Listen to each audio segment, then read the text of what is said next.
બીજા મહત્વના મુદ્દા પર આપણે ચર્ચા કરીશું અને છે અનામતને લઈ વિવાદાસ્પદ નિવેદન સામે આવ્યું છે। માથાના દુખાવા સમાન અનામતને ગણવામાં આવ્યું છે મુફદ્દલ અને આ જ નિવેદન ભાજપના નેતાનું સામે આવ્યું છે। ભાજપ કે જે પહેલાથી જ તેને સમર્થન આપતું રહ્યું છે અનામતને અને તેમનું આ નિવેદન એટલે કે મતાંતર તો જોવા મળે છે પરંતુ રાજકીય ગરમાવો પણ આ જ નિવેદનના કારણે આવ્યો છે।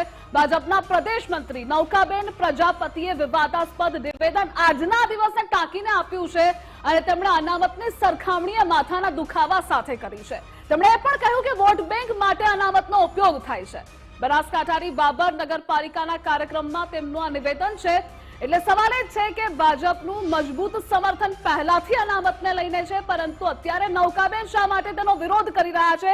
શું આ નિવેદન સૂચવે છે તેને લઈ આરોપો પ્રતિ આરોપો થઈ રહ્યા છે। કોંગ્રેસની પ્રતિક્રિયા સામે આવી છે અને તેમણે એવું પણ કહ્યું મુફદ્દલ કે અનામત વિરોધી વધુ એક ચહેરો આજે ખુલ્લો પડી ગયો છે। અલગ અલગ કોંગ્રેસ નેતાઓના નિવેદનો સામે આવ્યા છે। તમારું શું માનવું છે અનામતના આ નિવેદનને લઈ, આ વિવાદને લઈ?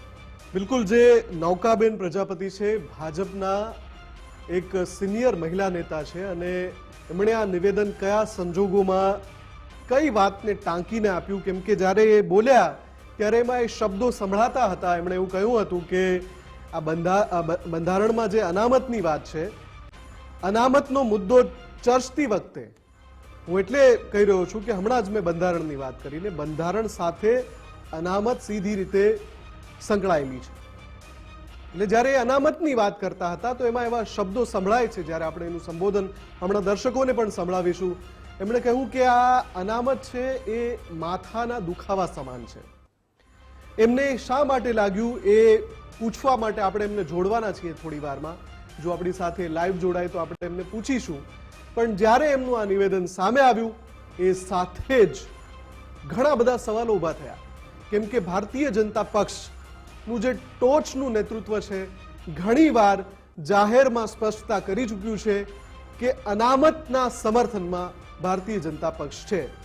તો પછી એના જ એક પ્રદેશ કક્ષાના સિનિયર મહિલા નેતા કયા સંજોગોમાં આવું બોલ્યા, એમનો ભાવાર્થ શું હતો, શું એ કહેવા માંગતા હતા, આખે આખું સંબોધન છે એ સાંભળીએ તો કઈ દિશામાં એમનો ઈશારો હતો એ પણ એક સવાલ થાય છે। નૌકાબેન પ્રજાપતિના નિવેદન બાદ તુરંત જ જેમ તમે કહ્યું ધ્રુવિશા, કોંગ્રેસે પ્રતિક્રિયા આપી, એમણે કેટલાક આરોપ પણ લગાવ્યા। પણ સૌથી પહેલા નૌકાબેન પ્રજાપતિનું એ નિવેદન જે આજે ચર્ચામાં છે એ સાંભળી લઈએ। પુષ્ટિકરણની નીતિના આધારે અને વોટ બેંકના આધારે સાચવવા માટે એ અનામતને આજે પણ આપણે દૂર કરી શક્યા નથી અને આપણને ખબર છે કે આજે અનામત એક માથાનો દુખાવો બની રહ્યો છે। આપણા હૃદય રગની અંદર, આપણા શરીરની અંદર એક દેશ માટે એક દેશરાજ આપણે હોવી જોઈએ। આજે ઇઝરાયલ જેવડો એક મુઠ્ઠી જેવડો દેશ મુસ્લિમ દેશોને હંફાવી રહ્યો છે। કારણ એ કે દેશની અંદર રહેલા નાગરિકોની અંદર એમનામાં ભારોભાર રાષ્ટ્રદાહ છે। જો કે એક તરફ મુફદ્દલ ચૂંટણી આવી રહી છે અને એમાં આજના દિવસે ટાંકીને નૌકાબેને નિવેદન આપી દીધું છે। વિવાદનું સ્પષ્ટ કહેતા તો સંભળાય છે ધ્રુવિશા એમાં કે માથાનો દુખાવો બની રહ્યું છે એવું સ્પષ્ટ કહેતા સંભળાય છે। મેં જેમ અગાઉ કહ્યું એમ કે એમનો સંદર્ભ શું, ઘણી વખત ક્યારેક વ્યક્તિ મંચ પરથી બોલતા હોય તો કોઈ સંદર્ભ ટાંકીને બોલતા હોય એટલે એમનો સંદર્ભ, એમનો ઈશારો કઈ દિશામાં, અને એટલા માટે જ આપણે કોંગ્રેસની પ્રતિક્રિયા પણ આપણી પાસે આવી છે એ સંભળાવીએ એ પહેલા દર્શકોને જણાવી દઈએ કે સાંજે જ્યારે આ નિવેદન સામે આવ્યું મીડિયા સમક્ષ તુરંત જ ઘણા બધા માધ્યમોએ નૌકાબેનનો સંપર્ક કર્યો। ગુજરાત ફર્સ્ટે એ સમયે પણ કર્યો હતો પણ સતત એમનો ફોન રણકતો રહેતો હતો, પ્રતિક્રિયા ત્યારે નહોતી મળી શકી એટલે મુદ્દાની વાતમાં ફરીવાર એમનો સંપર્ક કરવાની કોશિશ કરી। પીસીઆર ટીમ અત્યારે જેમ જણાવી રહી છે નૌકાબેનનો ફોન સ્વિચ ઓફ આવી રહ્યો છે। સમજી શકાય છે કે નૌકાબેન પાસે પોતાને જ જે સંબોધનના શબ્દો છે એનો કોઈ તાત્કાલિક જવાબ નથી અથવા તો બની શકે કે નૌકાબેનને પ્રદેશ સ્તરેથી સૂચના આપી દેવાય હોય કે હવે હમણાં તમારે આ મુદ્દે માધ્યમોમાં કોઈ જવાબ આપવાના નથી, કોઈ ચર્ચા કરવાની નથી। અને એટલે જ જ્યારે કોંગ્રેસની જ્યારે પ્રતિક્રિયા આવી, જ્યારે આપણે આ મુદ્દે કોંગ્રેસ પાસેથી પ્રતિક્રિયા લીધી તો એમના જે પ્રવક્તા છે હિરેન બેંકર, એમણે શું કહ્યું એ સાંભળીએ।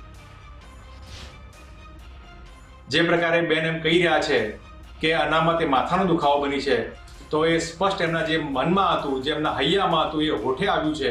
અને અનામત વિરોધી જે વાત આરએસએસ અને બીજેપી ઘણા વર્ષોથી કહે છે એ આજે રજૂ થઈ છે, પ્રસ્તુત થઈ છે, લોકોની વચ્ચે આવી છે. ભારતીય જનતા પાર્ટીનો અનામત વિરોધી ચાલ ચલણ અને ચહેરો એ લોકોની વચ્ચે ખુલ્લો પડી ગયો છે. વારંવાર કોંગ્રેસ પક્ષ કહેતું આવ્યું છે કે ભારતીય જનતા પાર્ટીને અનામત ખતમ કરવામાં રસ છે. નીત નવા અટકંડાઓ કરીને અનામત ખતમ કરવાનો પ્રયત્ન ભારતીય જનતા પાર્ટીની સરકાર છેલ્લા 30 વર્ષમાં કરી રહી છે.